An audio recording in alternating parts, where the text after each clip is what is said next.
Sa mga sinaunang lupain ng Kanaan, bago pa man itinuring na isang matatag na bansa ang Israel, naroon ang isang pamilya na ang kasaysayan ay magbubunga ng mga tribo na magmamarka sa takbo ng relihiyon, kultura at pananampalataya ng sangkatauhan.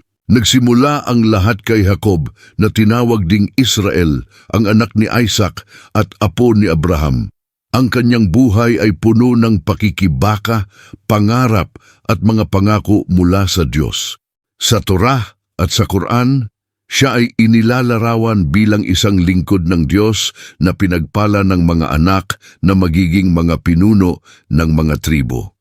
Ang Quran ay naglalarawan kay Jacob, Yakub, bilang isang propeta na gumabay sa kanyang mga anak sa landas ng pananampalataya, at sa Biblia naman siya ay ipinakita bilang isang patriarka na tumanggap ng tipan mula sa Diyos, ang parehong tipan na ipinangako kay Abraham at kay Isaac. Ang mga anak ni Jacob ay hindi lamang basta mga anak. Sila ang naging pundasyon ng tinatawag nating 12 tribo ng Israel. Bawat isa sa kanila ay may sariling personalidad, sariling kapalaran at sariling simbolismo na naging mahalaga sa kasaysayan ng bayan ng Diyos. Sa paglalahad ng kanilang kwento, makikita natin ang mga kahinaan at lakas ng bawat tribo, at kung paanong sa kabila ng kanilang mga pagkukulang ay ginamit sila ng Diyos upang hubugin ang isang bayan na magiging ilaw sa mga bansa. Ang panganay na anak ni Jacob ay si Ruben. Bilang panganay sa kultura ng mga sinaunang Hebreo, siya ang dapat tagapagmana ng pinakamalaking bahagi ng mana at karapatan ng kanyang ama. Ngunit sa mga kwento mula sa Genesis, mababasa natin ang kanyang kahinaan. Sa halip na maging huwaran ng katapatan, siya ay nagkamali nang siya'y nakipag-ugnayan sa isa sa mga asawa ng kanyang ama. Ang insidenteng iyon ay nagdulot ng matinding kahihiyan at pagkawala ng karapatan sa kanyang pagiging panganay. Sa Torah at Biblia, ipinakita na dahil dito, ang karapatan ng panganay ay inilipat sa iba, lalo na kay Joseph at kalaunan sa kanyang mga anak. Ang aral mula kay Ruben ay malinaw. Kahit ikaw pa ang unang isinilang, ang iyong mga desisyon at karakter ang higit na magsusukat sa iyong halaga at pamana. Sa tradisyong Hudyo, ang tribo ni Ruben ay laging naaalala bilang isang tribo na may potensyal ngunit hindi natupad ang buong kaluwalhatian. Sa ilang bahagi naman ng kasaysayan, nakita rin na sila'y nakihalo at naging bahagi ng mga lupain sa silangan ng Jordan. Pinili nila ang lupaing mayaman para sa kanilang mga kawan kaysa sa pagiging ganap na bahagi ng pangunahing lupain ng Kanaan. Kung titingnan mula sa pananaw ng Quran, bagamat hindi laging binabanggit ang bawat anak ni Jacob ng hiwalay, malinaw ang pagbibigay diin na ang kanyang mga anak ay mga taong pinagpala at tagapagmana ng biyaya ni Allah.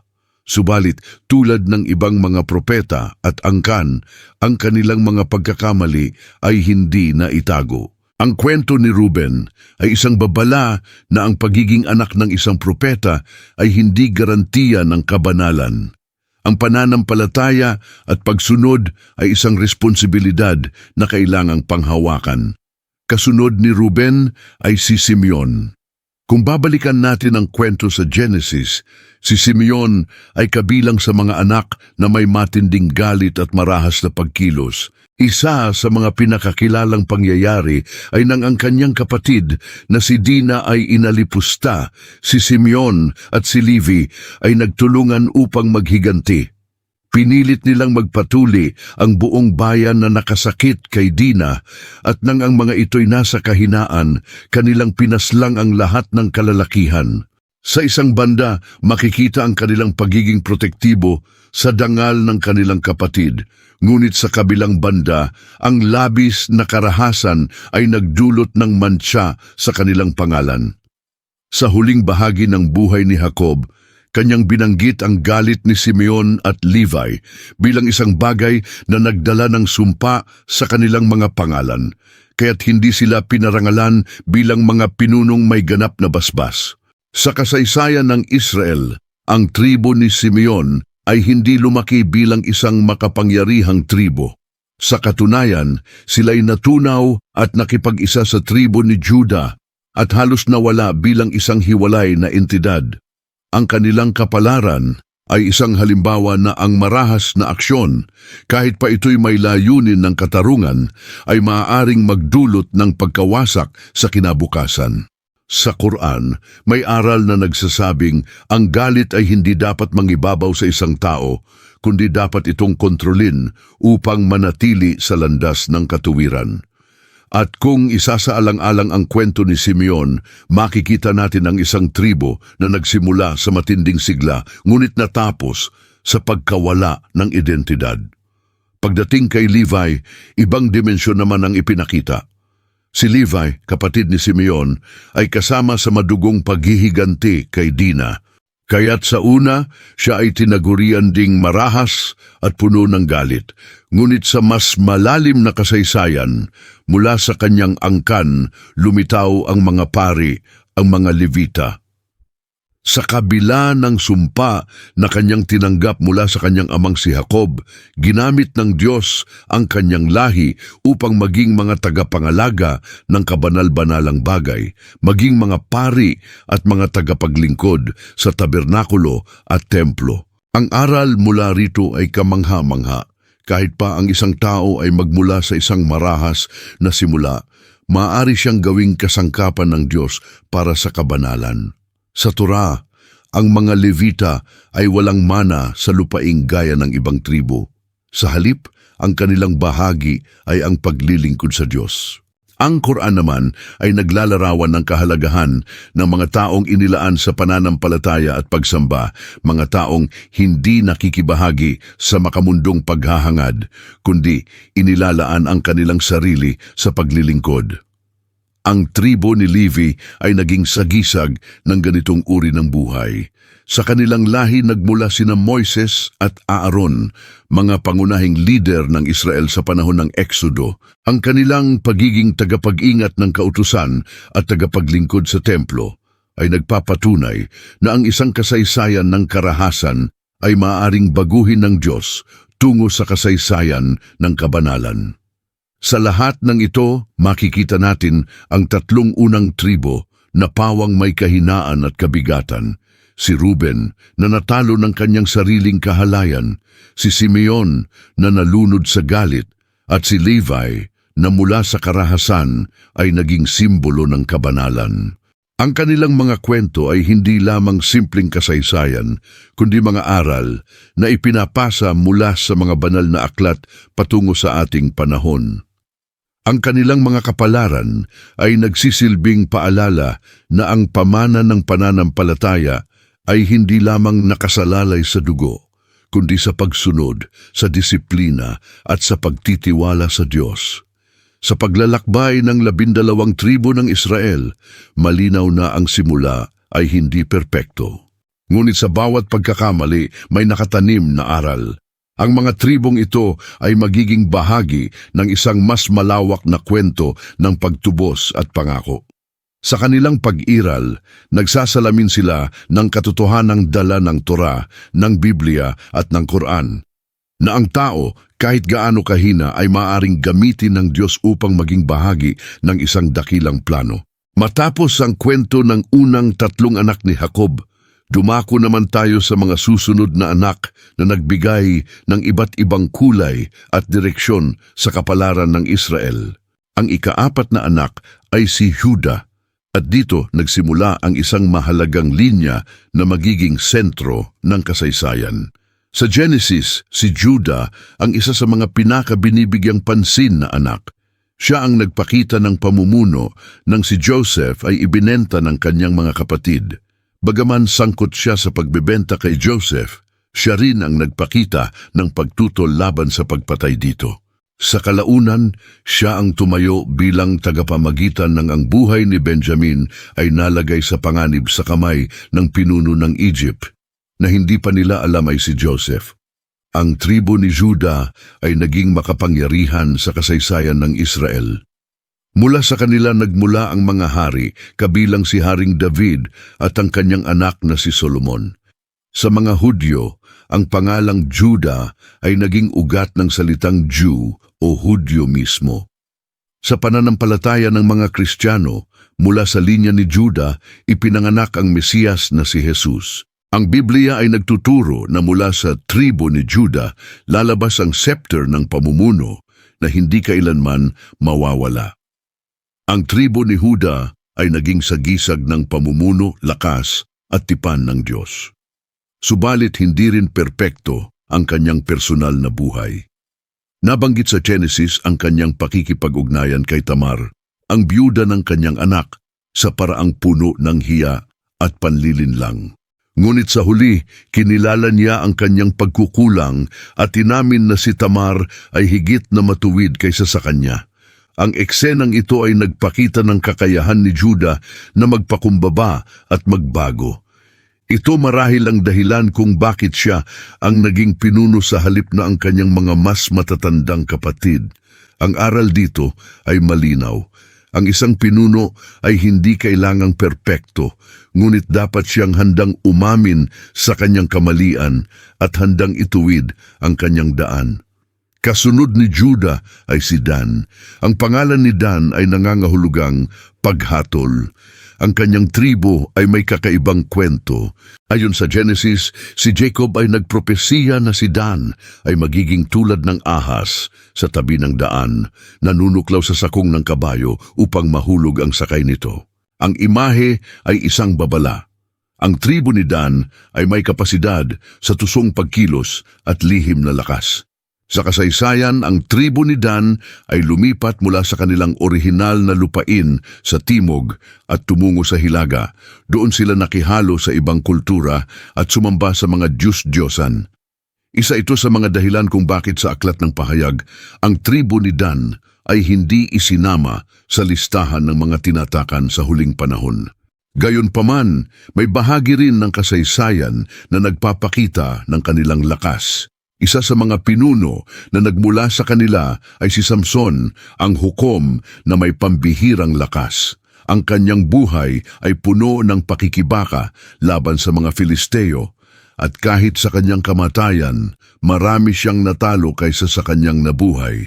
Ngunit tulad ng kanyang tribo, si Samson din ay nagkaroon ng kahinaan sa kanyang pagkatao at siya ay natali sa kanyang pag-ibig kay Delilah. Ang tribo ni Dan ay nagsisilbing paalala na ang talento at kakayahan ay maaaring mabaliwala kung hindi sasamahan ng katapatan sa Diyos. Pagkatapos ni Dan, mayroong si Naphtali. Ang kanyang tribo ay kilala bilang isa sa mga masigla at malikhain. Sa mga propesya ni Jacob, si Naphtali ay inilarawan bilang isang usa na malayang tumatakbo, isang imahe ng bilis at kagaanan.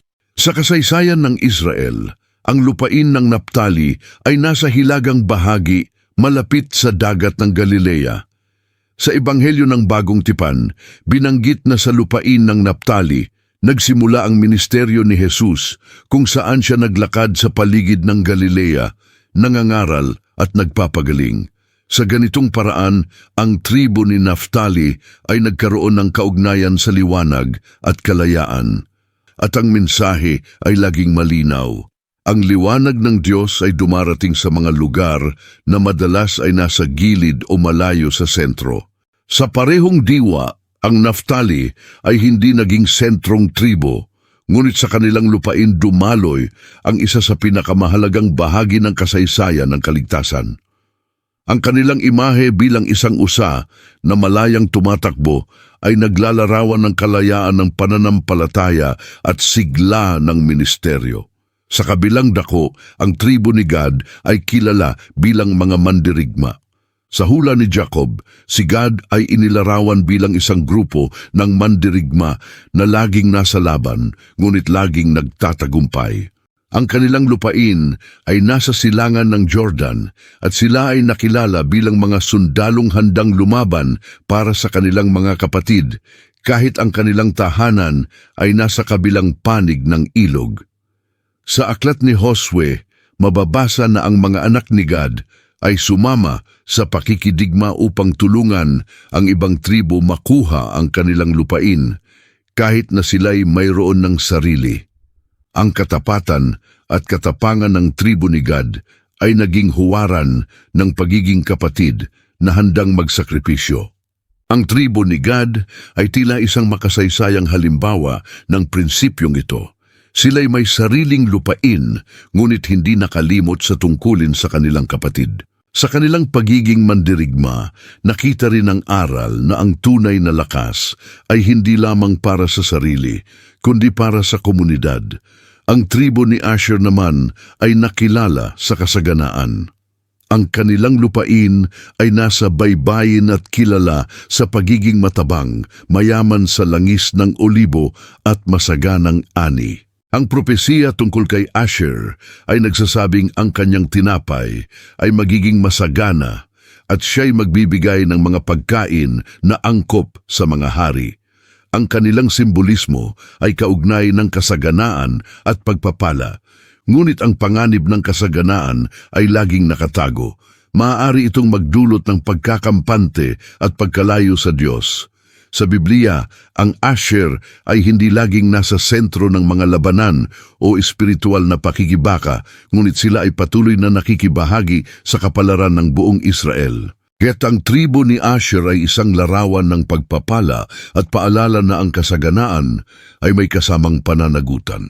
Isa sa mga pinakakilalang tribo ay ang kay Joseph na nahati sa dalawa sa pamamagitan ng kanyang mga anak na sina Ephraim at Manase. Ang kwento ni Joseph ay isa sa pinakamahaba at pinakamakulay sa Torah, Biblia at Quran. Sa Torah at Biblia si Joseph ay ang paboritong anak ni Jacob, pinagpala ng makukulay na kasuotan ngunit kinamuhian ng kanyang mga kapatid. Siya'y ipinagbili sa Egypt ngunit sa huli naging pinuno sa ilalim ng paraon. Sa Quran, ang Surah Yusuf ay nagsasalaysay ng kanyang kwento ng detalyado, isang kwento ng pagtitiis, katapatan at kapatawaran. Si Joseph ay hindi lamang nakaligtas, siya ay naging instrumento upang iligtas ang kanyang buong pamilya mula sa gutom. Dahil dito, ang kanyang dalawang anak na sina Ephraim at Manase ay binigyan ni Jacob ng basbas bilang hiwalay na tribo. Kaya't sa halip na double lamang, nagkaroon ng 13 pangalan, ngunit laging tinutukoy bilang duelis dahil walang hiwalay na mana ang mga Levita. Ang tribo ni Ephraim ay naging makapangyarihan sa puntong sa kalaunan ay sila ang naging leader ng kaharian ng Israel sa Hilaga. Si Joshua na pumalit kay Moises bilang pinuno ay mula sa tribo ni Ephraim. Ang tribo ni Manase naman ay nahati sa silangan at kanluran ng Jordan at nagkaroon ng malawak na teritoryo. Sa Quran, ang kwento ni Yusuf ay nagsisilbing huwaran ng pagpapatawad at katapatan sa Diyos kahit sa matinding pagsubok. Ang kanyang lahi na naging dalawa ay nagpapakita ng pagpapalawak ng basbas. Ang aral mula kay Joseph at sa kanyang mga anak ay malinaw. Ang kapighatian ay maaaring maging pintuan ng pagpapala at ang mga sugat ng nakaraan ay maaaring maging kasangkapan para sa kaligtasan ng marami. Hindi rin dapat kalimutan ang tribo ni Isachar. Ang propesiya tungkol kay Isachar ay nagsasabing siya ay parang isang malakas na asno na nakahiga sa pagitan ng dalawang pasanan. Ito ay simbolo ng kasipagan at ng pagtanggap ng mabigat na gawain. Sa kasaysayan, ang tribo ni Isachar ay nakilala bilang mga taong marunong magbasa ng panahon at may kakayahang magbigay ng payo. Ang kanilang katalinuhan at kasipagan ang naging ambag nila sa Israel. Sa parehong tradisyon ng Torah at Quran, ang karunungan ay laging itinuturing na kayamanan na higit pa sa ginto. Ang tribo ni Isachar ay isang halimbawa na hindi laging ang espada o kayamanan ang mahalaga, kundi ang katalinuhan at sipag sa paglilingkod. Si Zebulun naman ay may kaugnayan sa dagat. Ang kanilang propesya ay nagsasabing sila ay tatahan sa baybayin at makikipagkalakalan. Sa kasaysayan, Sila ay nakipagtulungan sa Isachar, nagbibigay ng suporta sa kanilang kapatid kapalit ng karunungan at patnubay. Ang kanilang lugar sa baybayin ay nagdala ng kasaganaan mula sa pangangalakal. Ang tribo ni Zebulun ay larawan ng kasaganaan mula sa dagat at ng pakikipagtulungan sa ibang tribo. At huli, si Benjamin, ang pinakabatang anak ni Jacob at ni Raquel. Sa Biblia, siya ay inilarawan bilang isang lobo na mangangaso sa umaga at hahatiin ang huli sa gabi. Ang kanyang tribo ay kilala sa katapangan. Sa kasaysayan, mula sa tribo ni Benjamin, nagmula si Haring Saul, ang unang hari ng Israel. Gayon din, sa Bagong Tipan, si Apostol Pablo ay ipinanganak mula sa tribong ito. Ang kanilang katapangan at katapatan sa kanilang kapatid na si Juda ay nagdala sa kanila upang manatiling tapat sa kahariang pinamumunuan ni David. Sa Quran, bagamat hindi tahasang binanggit si Benjamin, ang kanyang kaugnayan kay Joseph ay ipinakita bilang kwento ng pagmamahal ng magkapatid. Sa kwento ng Surah Yusuf, si Benjamin ang pinakabatang kapatid na naiwan kay Jacob matapos mawala si Joseph. Ang kanilang muling pagkikita ay naging dahilan ng kaligayahan ng kanilang ama. Sa ganoong paraan, ang tribo ni Benjamin ay sumisimbolo ng katapatan, pagmamahal at katapangan. Sa kabuuan, ang 12 tribo ng Israel ay nagmula sa isang pamilyang puno ng kahinaan, lakas, kasalanan at pagpapala.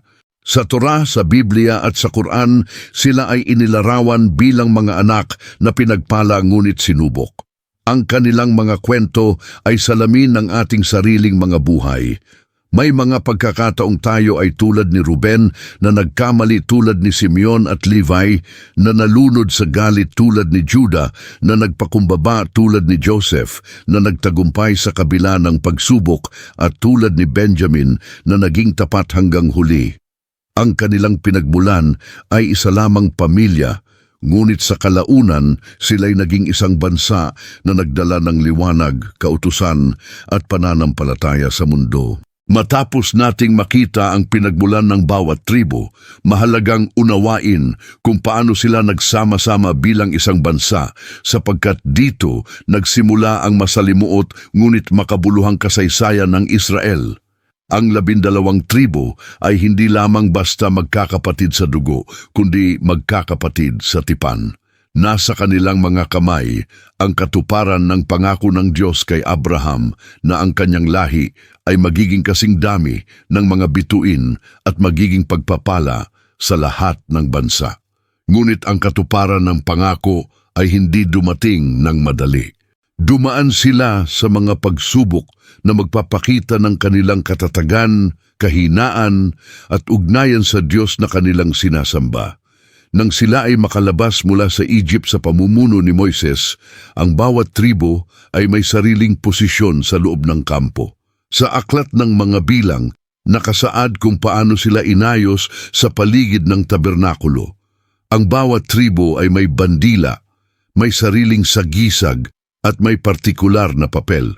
Ang tribo ni Levi na inatasan sa paglilingkod sa tabernakulo ay hindi binigyan ng sariling lupain kundi nakakalat sa buong Israel upang magturo at maglingkod. Ang iba pang tribo ay nakaposisyon ayon sa direksyon. Ang Huda, Isakar at Zabulon sa silangan, ang Ruben, Simeon at Gad sa timog, ang Efraim, Manases at Benjamin sa kanluran, at ang Dan, Aser at Neftali sa hilaga. Ang pagkakaayos na ito ay hindi lamang tungkol sa organisasyon, kundi nagpapakita ng pagkakaisa sa gitna ng pagkakaiba. Sa Quran, makikita rin ang banggit ng Diyos na hinati-hati ang Israel sa 12 tribo at binigyan ng kanya-kanyang bukal ng tubig upang ang bawat isa ay may sapat. Ito ay tanda na sa mata ng Diyos, bawat tribo ay may natatanging papel at may sariling bahagi ng biyaya. Subalit matapos ang kanilang paglalakbay at pananakop sa lupain ng Canaan sa pamumuno ni Josue, nagsimula ang mas mahirap na yugto, ang paninirahan at pakikipamuhay sa isang lupaing maraming tukso at panganib. Ang mga tribo ay nagsimulang kumilos ng magkakahiwalay, bawat isa'y nakatutok sa sariling teritoryo. Ang aklat ng mga hukom ay puno ng mga kwento ng kanilang paulit-ulit na pagkabigo na maging tapat. Ang bawat tribo ay may laban, may kaaway, at madalas ay bumabalik sa pagsamba sa mga Diyos-Diyosan ng mga nakapaligid na bansa.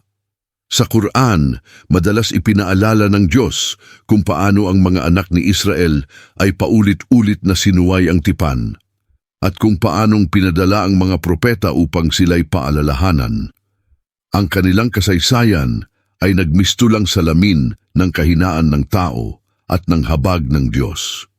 Sa gitna ng pagkakawatak-watak, paminsan-minsan ay may mga lider na bumabangon mula sa iba't ibang tribo upang iligtas ang Israel. Si Gideon mula sa tribo ni Manases ay isa sa mga halimbawa. Sa kabila ng kanyang pagdududa at kahinaan, ginamit siya ng Diyos upang talunin ang Midian. Si Samson mula sa tribo ni Dan ay nagbigay ng takot sa mga Filisteo sa pamamagitan ng kanyang lakas. Bagaman siya rin ay bumagsak dahil sa kanyang kahinaan. Ang bawat hukom ay nagsilbing pansamantalang liwanag, ngunit ang mabisyo nilang siklo ng kasalanan, kaparusahan, pagsisisi at pagliligtas ay nagpapatuloy.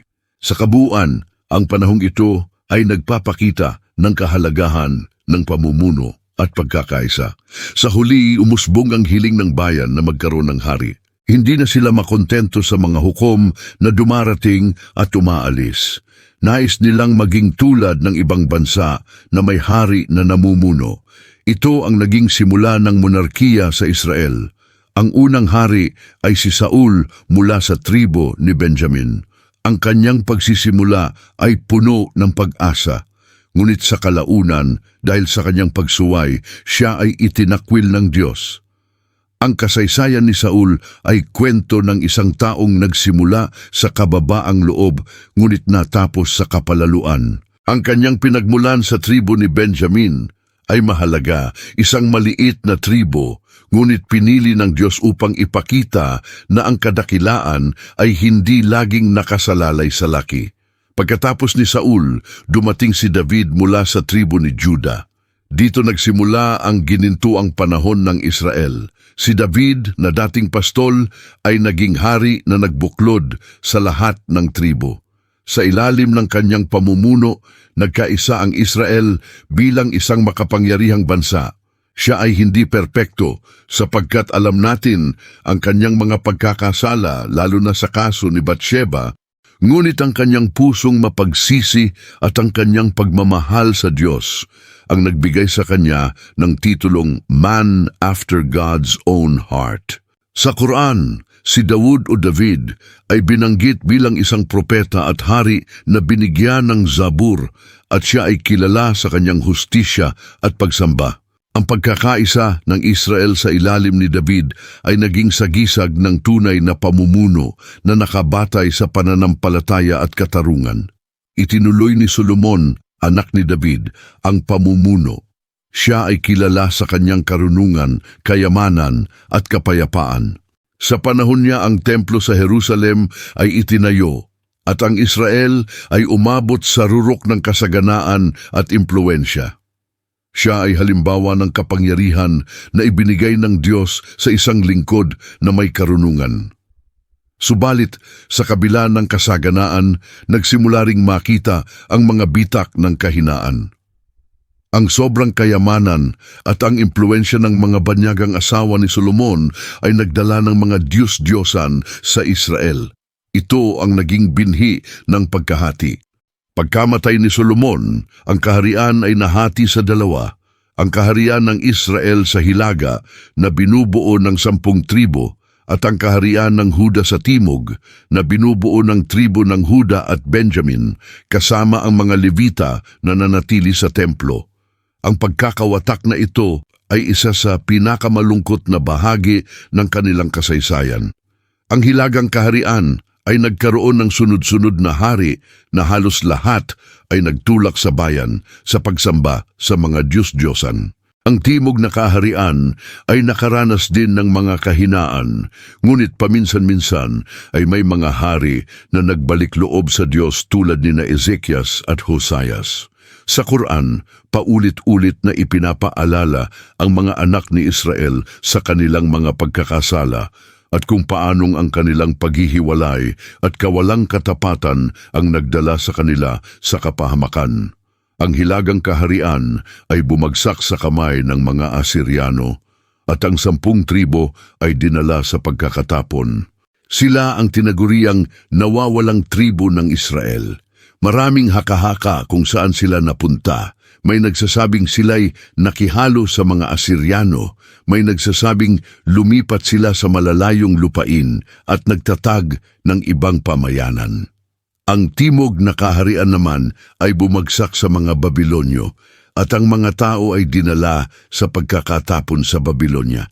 Subalit hindi sila tuluyang nawala. Pagkatapos ng 70 taon, pinayagan silang bumalik at muling itinayo ang templo. Ang kanilang pagbabalik ay hindi lamang pagbabalik ng isang bansa kundi pagbabalik sa tipan. Ang mga propeta gaya ni na Ezra at Nehemias ay nagsikap na ibalik ang pagsamba at ang kautusan. Sa Quran, mababasa rin ang mga banggit tungkol sa kanilang pagbabalik mula sa pagkakatapon at kung paanong sila'y pinaalalahan ng huwag muling suwayin ng Diyos. Ang pagbabalik na ito ay nagsilbing paalala na kahit sa kaparusahan may biyaya at pag-asa. Mahalaga ring banggitin na sa loob ng lahat ng ito, ang bawat tribo ay may naiambag na kwento. Ang Huda ay patuloy na naging sentro ng pamumuno, kaya't ang mga Hudyo ay nagmula sa pangalan nito. Ang Levi ay nanatiling sentro ng pananampalataya at paglilingkod. Ang mga nawalang tribo ay nagsilbing misteryo at paalala ng mga bunga ng pagkakahiwalay. Ang mga tribo na nakaranas ng kasaganaan tulad ng Aser at Zabulon ay naging simbolo ng biyaya na dapat gamitin ng tama. Ang bawat isa ay may leksyon, may babala at may pag-asa. Ay kung titingnan mula sa pananaw ng Quran, ang mga anak ni Israel ay paulit-ulit na pinapaalalahanan na sila'y pinili ng Diyos, hindi dahil sa kanilang sariling galing, kundi dahil sa layunin ng Diyos. Ngunit ang pagpili ay may kaakibat na pananagutan. Kapag sila'y naging tapat, sila'y pinagpapala. Kapag sila'y sumuway, sila'y pinarurusahan. Ang parehong tema ay makikita sa Torah at sa kasaysayan ng mga Hudyo. Kaya't ang kwento ng 12 tribo ay hindi lamang kwento ng isang lahi, kundi kwento ng sangkatauhan, ang ating kahinaan, ang ating mga tagumpay at ang walang sawang habag ng Diyos. Sa bawat henerasyon, ang mga tribo ng Israel ay nagsilbing paalala na ang pananampalataya ay kailangang ipamuhay, hindi lamang ipamana. Ang kanilang kasaysayan ng pagkakaisa at pagkakawatak ay nagsisilbing salamin sa ating sariling mga lipunan. Ang mga propeta, hari at hukom na mula sa kanila ay nagsisilbing halimbawa ng pamumuno na maaaring bumagsak, ngunit maaari ring bumangon muli. Ang mga salaysay mula sa Quran at Biblia ay nagpapakita ng parehong mensahe na ang Diyos ay matapat at ang kanyang mga pangako ay hindi nagbabago kahit ang tao ay paulit-ulit na nagkukulang. Matapos ang pagkakahati ng kaharian at pagkakatapon ng Hilaga at Timog, nagpatuloy ang mga kwento ng bawat tribo na nakatali sa parehong tadhana at sa patuloy na ugnayan sa Diyos. Ang tribo ni Juda ay nanatiling sentro ng pamumuno at sa kabila ng lahat, sila ang naging tagapangalaga ng tipan kasama ang mga Levita. Ang Juda, mula sa simula pa lamang, ay ipinanganak na may katapangan at kakayahang mamuno, ngunit hindi palaging tama ang mga desisyon. Sa kanilang kasaysayan, nagpakita sila ng lakas sa panahon ng mga digmaan, ngunit sa personal na antas, natutunan nilang magpakumbaba gaya ng ipinakita ni David sa kanyang pagsisisi sa kasalanan sa harap ni Batsheba. Ang kanilang tribo ay nagsilbing haligi ng pamumuno At ang aral na makukuha mula sa kanila ay ang kahalagahan ng pananampalataya, katapangan at kakayahang magsisi at bumangon muli sa kabila ng pagkakamali. Si Zebulun ay may kakaibang papel sa kasaysayan. Ang kanyang lupain ay nasa baybayin at nagdala ng kasaganaan sa pamamagitan ng kalakalan. Ang tribo ni Zebulun ay nakipagtulungan sa iba pang tribo, lalo na sa Isakar, upang suportahan ang kanilang kakayahan at katalinuhan. Ang kanilang baybayin ay nagbigay sa kanila ng oportunidad upang makipagkalakalan sa iba pang bansa at kultura. At sa gayon, nagkaroon sila ng kasaganaan. Ang kasaganaan ng Zebulun ay hindi lamang material kundi espiritual din, sapagkat ang kanilang kakayahan at biyaya ay ginamit upang suportahan ang kanilang kapwa-tribo at ang layunin ng Diyos. Sa Quran, ang ideya ng pagtulong sa kapwa at paggamit ng biyaya sa tama ay paulit-ulit na ipinapaalala at ang kwento ni Zebulun ay isang malinaw na halimbawa nito. Ang tribo ni Isakar ay kilala sa katalinuhan at kasipagan. Ang kanilang propesiya bilang isang malakas na asno na nakahiga sa pagitan ng dalawang pasanin ay nagpapakita ng kanilang kakayahan na magbuhat ng mabigat na gawain at magbigay ng tamang payo. Sa kasaysayan, ang Isachar ay naging tagapayo sa panahon ng mga digmaan at sa pamumuno, at ang kanilang karunungan ay naging gabay sa iba pang tribo. Ang aral mula sa kanila ay malinaw. Ang katalinuhan at sipag ay higit pa sa lakas o kayamanan. Ang tribo ni Isakar ay nagpapaalala sa atin na ang tunay na lakas ng isang lipunan ay nakasalalay hindi lamang sa digmaan o kayamanan kundi sa karunungan at tamang pagpapasya. Si Dan naman ay ipinanganak na may tuso at mapanlikhang espiritu. Sa prophecy ni Jacob, siya ay magiging ahas sa tabi ng daan na nagpapakita ng kanilang kakayahan sa tuso at lihim na lakas. Sa kasaysayan, ang tribo ni Dan ay lumipat mula sa kanilang orihinal na lupain sa timog patungong Hilaga, kung saan nakihalo sila sa iba pang kultura at paminsan ay nasangkot sa pagsamba sa Diyos-Diyosan. Isa sa mga pinakakilalang anak ng tribo na ito ay si Samson, isang hukom na may pambihirang lakas. Bagaman matagumpay sa kanyang mga laban, siya ay nahulog sa tukso at naging mahina sa kanyang pag-ibig kay Delilah. Ang tribo ni Dan ay nagpapakita ng aral na ang talento at lakas ay dapat samahan ng pananampalataya at tamang moralidad upang magdulot ng tunay na tagumpay. Sa gitna ng lahat ng tribo, ang Huda ay nanatiling pangunahing gabay. Mula sa kanilang linya, nagmula si Haring David at si Solomon, at sa kalaunan ang Mesiyas sa pananampalatayang Kristiyano, si Jesus. Sa tribo na ito makikita natin ang kombinasyon ng tapang, karunungan at pananampalataya. Kahit na ang bawat isa sa kanila ay nagkaroon ng kahinaan, ang kanilang kabuang pagkakaisa at pananampalataya ay naging dahilan upang ang Israel ay magtagumpay sa kabila ng mga pagsubok.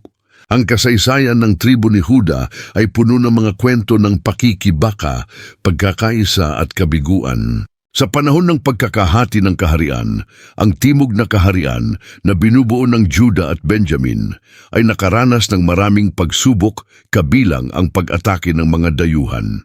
Ngunit sa kabila ng lahat, ang mga tribo ay nagpatuloy sa pagsamba sa Diyos at pagpapanatili ng kanilang tipan. Ang mga propeta na ipinadala sa kanila ay nagbigay ng gabay at babala upang sila'y manatiling tapat. Ang tribo ni Benjamin ay kilala sa katapangan at katapatan. Sa kasaysayan, mula sa kanila nagmula si Haring Saul at si Apostol Pablo. Ang kanilang katapangan ay nagbigay ng lakas sa timog na kaharian at nagpapanatili ng kanilang impluensya sa kabila ng mga digmaan at pag-atake. Sa bawat henerasyon, ang tribo ni Benjamin ay nagsilbing haligi ng kabayanihan at pananampalataya. Zebulun at Isachar ay nagtulungan upang suportahan ang iba pang tribo sa kanilang kakayahan at kaalaman. Ang kanilang partnership ay nagpapakita ng kahalagahan ng pagtutulungan sa gitna ng pagkakaiba-iba. Ang Zebulun ay nagbigay ng kasaganaan mula sa pangangalakal, samantalang ang Isachar ay nagbigay ng karunungan at gabay. Ang kanilang ugnayan ay nagsilbing halimbawa kung paano ang mga tribo ay maaaring magtagumpay sa pamamagitan ng kolaborasyon at mutual na suporta. Samantala, ang Dan ay patuloy na nagpapaalala na ang kapangyarihan at talento ay may kasamang responsibilidad. Ang kwento ni Samson ay isang malinaw na aral. Ang lakas ay walang silbi kung hindi ginagamit ng may pananampalataya at moralidad. Ang kanilang tribo ay nagtuturo sa atin ng kahalagahan ng pagbalanse ng kapangyarihan at pananampalataya upang makamit ang tunay na tagumpay. Habang lumilipas ang panahon, ang bawat tribo ay nakaranas ng iba't ibang kapalaran. Ang Juda at Benjamin ay nanatiling matatag sa timog, samantalang ang hilagang 10 tribo ay nawalan ng kanilang sariling pagkakakilanlan matapos masakop ng Assyria. Ang pagkawala ng hilagang tribo ay nagbigay diin sa kahalagahan ng pagtitiwala at katapatan sa Diyos. Ang mga tribong ito ay nagsilbing paalala na ang kaligtasan at tagumpay ay hindi lamang nakasalalay sa lakas o bilang ng tao, kundi sa pananampalataya at kabutihan sa puso. Ang kasaysayan ng Zebulun, Isachar, Dan, Juda at Benjamin ay nagsilbing template ng mga aral na magagamit ng bawat henerasyon. Ang mga tribo ay hindi perpekto. Sila'y may kahinaan, nagkakamali, ngunit sa kabila ng lahat, nagpatuloy sa kanilang layunin at pananampalataya. Ang mga propeta, hari at hukom na nagmula sa kanila ay nagsilbing gabay, at ang kanilang kwento ay nagbibigay liwanag sa kahalagahan ng pagkakaisa, pananampalataya, karunungan at katapangan. Sa ganitong paraan, ang bawat tribo ay may natatanging papel sa mas malaking kwento ng Israel. Ang Huda ay simbolo ng pamumuno at pananampalataya. Ang Benjamin ay simbolo ng katapangan at katapatan. Ang Zebulun ay simbolo ng kasaganaan at pagtutulungan. Ang Isachar ay simbolo ng karunungan at sipag, at ang Dan ay simbolo ng lakas at responsibilidad. Ang kanilang mga kwento ay hindi lamang kasaysayan, kundi aral na maaring gabay sa bawat henerasyon, sa buhay, sa pakikibaka at sa pananampalataya. Matapos ang mahaba at masalimuot na kasaysayan ng Juda, Benjamin, Zebulun, Isachar at Dan, dumating na ang panahon upang masdan ang mga natitirang tribo at ang kanilang natatanging papel sa kabuuan ng Israel. Ang Ruben na panganay ni Jacob ay ipinanganak na may lakas, ngunit nagpakita rin ng kahinaan sa mga desisyon. Ang kanyang tribo ay nakaranas ng pagbagsak sa moralidad sa ilang pagkakataon, subalit sila rin ay nakapagbigay ng kabutihan sa bayan sa pamamagitan ng kanilang tapang sa digmaan. Ang aral mula sa Ruben ay malinaw. Ang pagiging panganay at lakas ay hindi palaging nagdadala ng katuparan. Ang tamang desisyon at pananampalataya ang tunay na basehan ng tagumpay. Si Simeon ay kilala sa kanyang determinasyon at kakayahan sa digmaan, ngunit ang kanilang kasaysayan ay puno rin ng pagkakahiwalay at kawalan ng sariling lupain sa huling bahagi ng kasaysayan ng Israel. Sa kabila nito, nagpakita sila ng katapangan at determinasyon sa pakikibaka at nagsilbing halimbawa na ang lakas at tapang ay dapat samahan ng matibay na moralidad at pananampalataya. Ang kanilang tribo ay nagbigay ng mahahalagang aral sa iba pang tribo na nagpapakita ng kahalagahan ng integridad sa gitna ng labanan at tukso. Ang tribo ni Gad na ipinanganak na may tapang at determinasyon ay nakatira sa silangang bahagi ng Jordan. Sila ay nakilala sa kanilang kasanayan sa digmaan at pagiging matatag na kasama sa mga laban sa labas ng kanilang lupain. Sa Quran at iba pang Jewish texts, binanggit na ang kanilang lakas at kahandaan sa digmaan ay nagbigay ng proteksyon sa buong Israel. Ang tribo ni Gad ay nagsilbing halimbawa ng kahalagahan ng proteksyon at katatagan na hindi lamang para sa sarili, kundi para sa kapwa-tribo at sa layunin ng Diyos. Si Asher, na ipinanganak na may kasaganaan at biyaya, ay nakatanggap ng pangako ni Jacob na sila'y magiging mapalad at magdudulot ng kasaganaan sa iba. Ang kanilang lupain ay mayaman sa likas na yaman at sila ay naging tagapagdala ng biyaya sa buong Israel. Ang aral mula sa Asher ay malinaw. Ang biyaya ay hindi lamang dapat ituring para sa sarili, kundi dapat ibahagi sa kapwa, at ang kasaganaan ay dapat samahan ng kabutihan at pananampalataya. Si Naphtali, kilala sa kanyang bilis at katalinuhan, ay nagdala ng mensahe ng kalayaan at kakayahan. Ang tribo ni Naphtali ay nagsilbing gabay sa iba pang tribo sa panahon ng paglalakbay at digmaan. At ang kanilang kwento ay nagpapakita na ang talino at lakas ay dapat gamitin sa tama at para sa kabutihan. Ang tribo ni Manase at Ephraim, anak ni Joseph, ay nakaranas ng pambihirang tagumpay at kasaganaan. Si Joseph sa kanyang buhay ay nagturo ng aral ng pagpapaubaya at pananampalataya sa kabila ng mga pagsubok.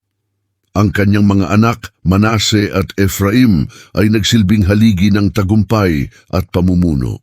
Sa kanilang kasaysayan, sila ay nakilala sa kanilang karunungan at kakayahang mamuno at naging sentro ng hilagang kaharian. Ang kanilang tribo ay nagpakita ng aral na ang tagumpay ay hindi lamang sa kapangyarihan o posisyon, kundi sa kakayahang mamuno ng may karunungan, kabutihan at pananampalataya. Sa kabuuan, ang lahat ng tribo ay nagambag sa mas malaking kwento ng Israel.